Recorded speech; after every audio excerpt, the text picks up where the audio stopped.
Bagaimana ciri-ciri rezeki yang berkah? Manakala rezeki itu semakin mendekatkan Anda kepada ridho Allah Subhanahu wa taala, semakin mendekatkan Anda kepada ibadah dan ketaatan, maka inilah ciri-ciri rezeki yang berkah. Bukan banyaknya. Allah tidak berbicara banyak atau sedikit.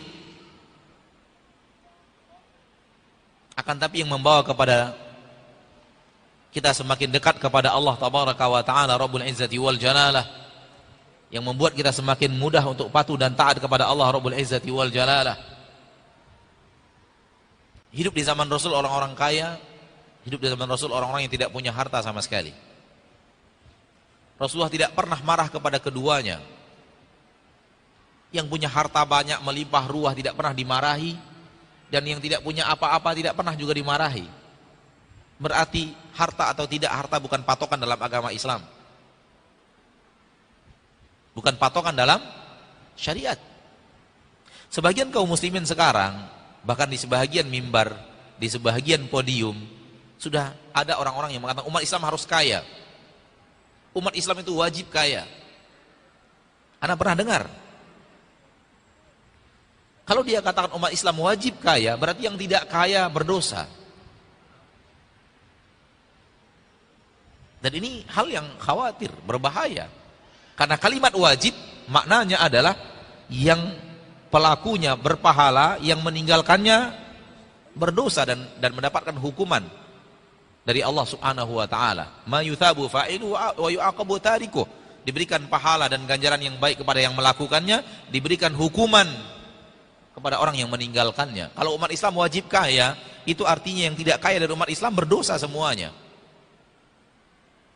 Dan ini kalimat berat untuk diucapkan oleh orang yang mengerti makna wajib.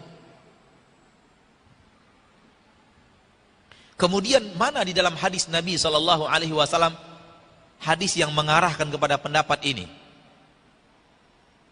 Kalau kita baca hadis-hadis Nabi SAW tentang dunia, yang ada Nabi menyuruh kita memandang dunia itu kerdil, kerdil, kerdil, dan kerdil. Itu yang ada, bukan pujian. Kalimat-kalimat yang seperti ini sepertinya memuji dunia. Namun yang ada di dalam Al-Quran, yang ada di dalam hadis Nabi SAW, yang dipuji-puji itu selalu akhirat, bukan dunia. Di dalam hadis bahkan Nabi benar-benar mengkerdilkan dunia. Hadis yang riwayatnya hasan dari Nabi kita tercinta sallallahu alaihi wasallam mengatakan, "Lau kanatid dunya 'inda Allah tusawi janaha ba'udah, ma saqal kafira minha syurbata ma." Seandainya dunia ini di sisi Allah sama dengan harga sayap nyamuk, di sisi Allah harga dunia ini sama dengan sayap nyamuk, maka Allah tidak akan berikan minuman kepada orang kafir satu tetes pun. Ini mengkerdilkan dunia. Sementara kalimat-kalimat dakwaan tadi, dakwaan bahwa umat Islam wajib kaya, itu mengangkat derajat dunia di hati kaum muslimin. Ya akhi, hati kaum muslimin sekarang ini tidak diangkat-angkat dunia saja sudah ngejar dunia dia, jangan diangkat lagi.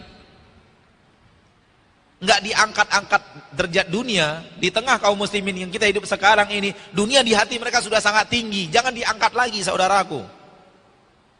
Tambah tinggi dia, berbahaya nanti.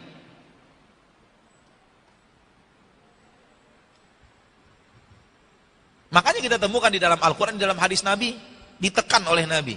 Dunia itu ditekan, ditekan, ditekan. Ada seekor bangkai kambing. Nabi lewat bersama para sahabat, ada ketemu seekor bangkai kambing.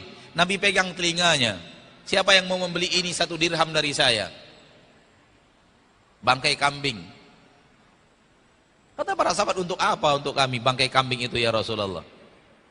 Kata Nabi SAW, dunia lebih hina di sisi Allah daripada hinanya bangkai kambing ini di sisi kalian. Coba lihat. Dalam hadis yang sahih Imam Bukhari dan Muslim, Nabi SAW mengatakan, "Mal faqru akhsha alaikum." Bukanlah kefakiran yang aku takutkan kepada kalian. Walakin akhsha an tubsata alaikumud dunya. namun yang aku takutkan dibentangkan dan dilapangkan dunia untuk kalian.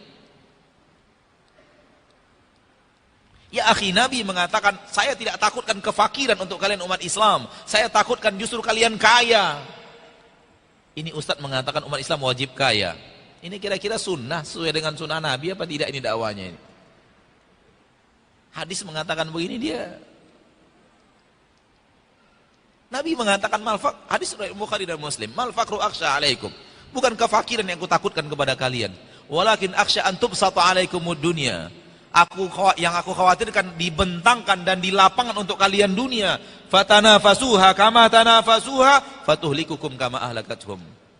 Lalu kalian berlomba-lomba mengejar dunia sebagaimana orang terdahulu berlomba-lomba mengejar dunia.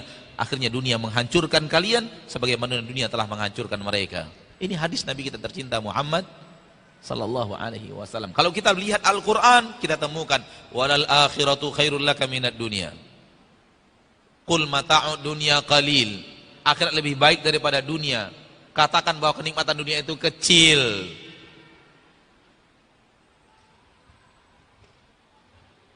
Fala tu'jibka amwaluhum wala auladuhum. Jangan harta mereka membuat kalian takjub. Innama yuridullahu liya'dzibahum biha fil hayatid dunya. Allah ingin mengadab mereka dengan harta itu dalam kehidupan dunia. Jadi kalau kita baca Al-Quran pun seperti itu. Maka bukan banyak atau sedikitnya, karena itu tidak ada takaran dalam agama Islam. Rasulullah tidak pernah marah kepada yang tidak punya harta, sebagaimana yang tidak pernah marah kepada orang yang punya harta yang berlebih. Karena pada takarannya bukanlah itu di sisi Allah subhanahu wa ta'ala. Kalau seandainya harta membawa keberkahan di dalam hidup, membuat orang berjalan di atas hal yang diridhoi Allah, menginfakkan hartanya, membuat kemaslahatan yang besar untuk umat Islam, maka insya Allah hartanya membawa keberkahan di dalam hidupnya. Kalau kefakiran seseorang membuat orang itu ridho, sabar, dan berjalan di atas ibadah, memperbanyak ibadahnya, berusaha mengalahkan orang kaya dengan infaknya, dan dia dengan tasbih, takbir, tahmid, dan sholatnya, maka kefakiran adalah berkah dalam hidupnya. Ya, para sahabat Nabi SAW, kata Anas bin Malik dalam riwayat Imam Muslim, datang mengadu dan mengeluh kepada Nabi Muhammad SAW. Orang-orang fakir kota Madinah datang kepada Nabi, mengeluh kepada Nabi SAW. Bayangkan kondisinya adalah Nabi didatangi oleh orang-orang fakir kota Madinah. Bisa antum bayangkan orang fakir kota Medan datang kepada pemimpin kota Medan? Kira-kira akan mengeluhkan apa orang fakir ini? Dan itu bukan satu dua orang, sekelompok orang. Orang fakir datang mengeluh kepada Nabi SAW.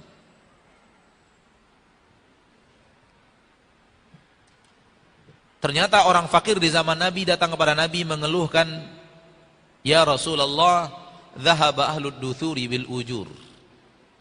Wahai Rasulullah, hanya orang-orang kaya yang bisa dapat pahala.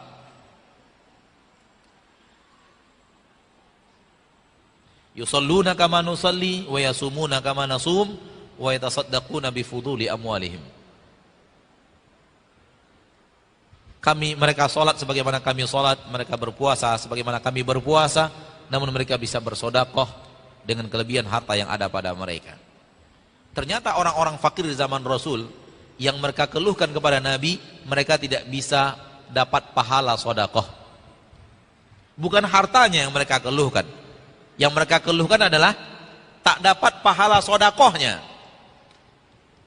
Jadi orang fakir di zaman Rasul yang mereka keluhkan tak dapat pahalanya, bukan tak dapat hartanya. Itulah kehebatan iman para sahabat Rasul kita tercinta Muhammad sallallahu alaihi wasallam.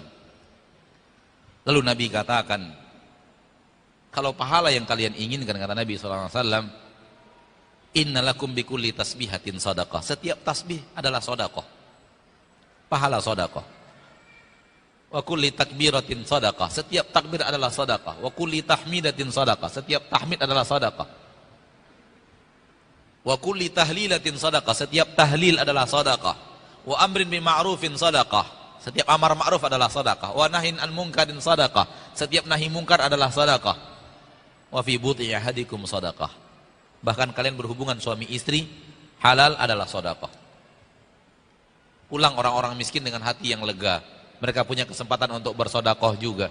Setiap tasbih sedekah, setiap tahmid sedekah, setiap tahlil sedekah, amar ma'ruf sedekah, nahi mungkar sedekah, berhubungan badan pun sedekah. Karena yang mereka cari adalah sedekahnya, maka mereka pulang dengan lapang dada. Karena mereka tidak mencari uangnya. Berbeda dengan kita. Kalau fakir miskin datang kepada pemimpin, keluhannya susah dapat lapangan pekerjaan, susah ini, susah itu. Dunia yang dikeluhkan.